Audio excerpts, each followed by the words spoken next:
देखिए बच्चे लोग, एक क्वेश्चन है, दो ऐसी क्रमागत विषम धनात्मक पूर्णांक ज्ञात करें जिनके वर्गों का योग 290 है।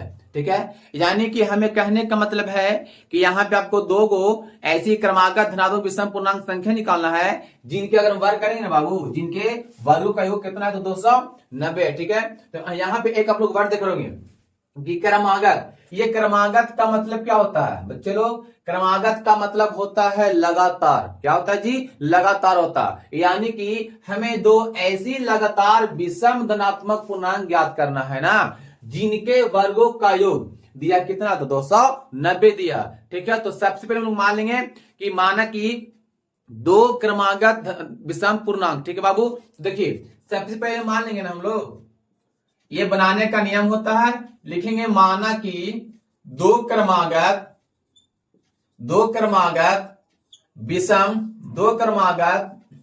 विषम धनात्मक पूर्णांक। देखिए बाबू लोग, अगर हम पहला x मानेंगे, आप कुछ भी मान सकते हैं, x y z t z कुछ भी मान सकते हैं। ठीक है, तो हम मान लिए हैं कि दो क्रमागत विषम धनात्मक पूर्णांक कितने बाबू तो x है, तथा जब पहला हम माने हैं x, यानी x क्या बाबू तो विषम संख्या है। अब जब किसी भी विषम संख्या में जोड़ेंगे बाबू, यहां पर क्या हमें विषम मिलेगा?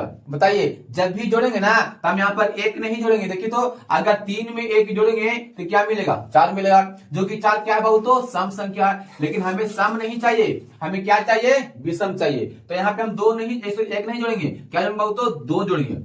यानी कि किसी भी विषम संख्या में अगर हमको लाना है अगला संख्या और विषम लाना है तो वहां पे हमको सम को जोड़ना पड़ेगा बाबू। ठीक है, और यहाँ पे क्या लिखा है तो क्रमागत, और क्रमागत का मतलब होता है लगातार होता है। जब लगातार की बात करेगा तो जब पहला मानेंगे 1 तो दूसरा होगा x प्लस 2 है। ठीक है, यानी कि पहला विषम धनात्मक पूर्णांक एक x है तो दूसरा हो जाएगा x प्लस 2 हो जाएगा। ठीक है, तो यहां से इसके बाद चले हम लोग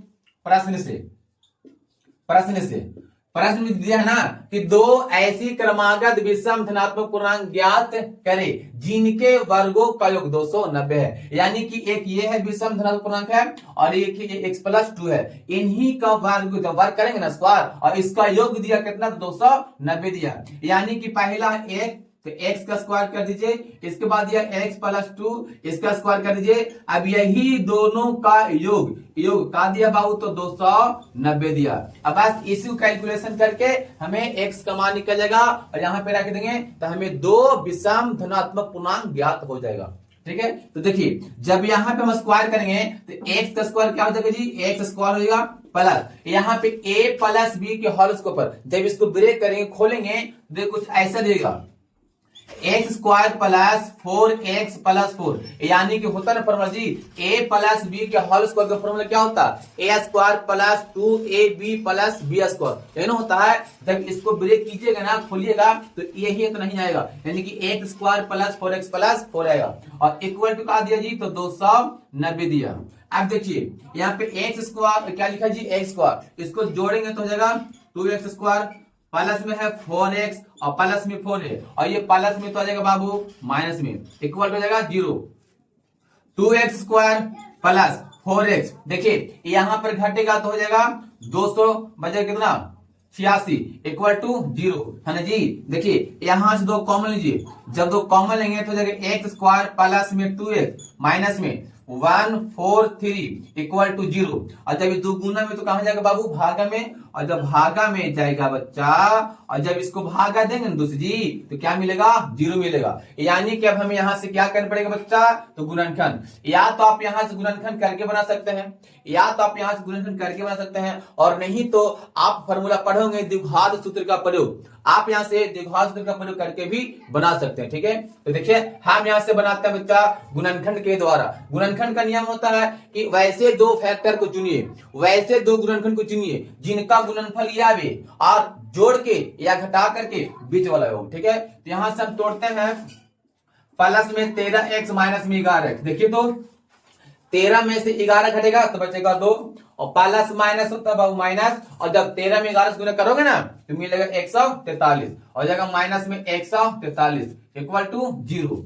इसके बाद देखिए x जब यहां से कॉमन लेंगे तो हो जाएगा x प्लस 13 माइनस यहां से कॉमन लीजिएगा 11 तो हो जाएगा x और माइनस हो जाएगा, देखिए यहाँ पे लाना माइनस और कॉमन ले चुके पहले माइनस से, यहाँ पे हो जाएगा प्लस और यहाँ हो जाएगा बाबू 13 इक्वल टू 0। देखिए गुणनखंड का नियम होता है कि ये और ये दोनों पार्ट का बाबू तो सेम होना चाहिए, और जब दोनों सेम आ गया तो यहाँ से लिख देंगे एक बार जो कोष्ठ में लिखा है ना बच्चा, एक बार कोष्ठ ब्रैकेट वाला और एक बार लिख देंगे x माइनस 11 इक्वल टू 0। देखिए x प्लस 13 इक्वल टू हो जाएगा 0 और x माइनस 11 इक्वल टू हो जाएगा 0। जब यहां से x का मान निकालेंगे तो बताइए ये प्लस में हो जाएगा माइनस में और यहां से निकालेंगे तो हो जाएगा 11, यानी कि था माइनस चल गया प्लस में। अब हम यहां से देख रहे हैं कि x का 2 को मान आ गया, एक आ गया माइनस में 13, एक आ गया बाबू 11। क्या दोनों विषम संख्या है जी? 11 विषम है, 13 भी विषम संख्या है, लेकिन दोनों में से कौन सा चुनना बाबू? देखिए यहाँ पे क्या लिखा है? विषम धनात्मक पूर्णांक। धनात्मक का अर्थ होता है बाबू प्लस में, तो हमें प्लस को लेना है, माइनस को साइड कर देना है ना जी। तो इसीलिए x का मान हो गया 11 और जब x हो गया 11 तो हो गया क्या संख्या? ये आपको मिल गया पहली संख्या। लिखिए आप पहली विषम धनात्मक पूर्णांक। धनात्मक पूर्णांक कितना मिल गया जी? पहला विषम धनात्मक पूर्णांक मिल गया 11 और दूसरा कितना मिल गया जी बताइए? दूसरा विषम धनात्मक पूर्णांक ये मिल जाएगा।